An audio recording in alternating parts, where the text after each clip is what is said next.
Ayan, nagluto ako ng bangos na paksiw. So, bali yan nga, nilagyan ko na ito ng asin at saka paminta at yang bangos. Then, bago ko yan nilagay sa may wok na mayroon na tayong bawang, sibuyas, luya. At syempre, isunod na natin yung ating okra at ang sili na green. So, bali yan, nag-add ako ng konting patis din kasi para i-combine yung lasa ng suka mamaya na ilalagay ko.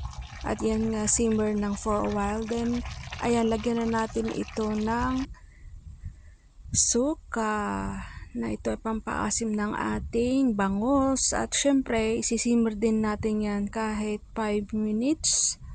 And then, tikman natin yung lasa niyan. Syempre, kung may kulang, dagdagan natin. Nakadepende yan sa ating panlasa. Yan, yung ating paksiw na bangos dito.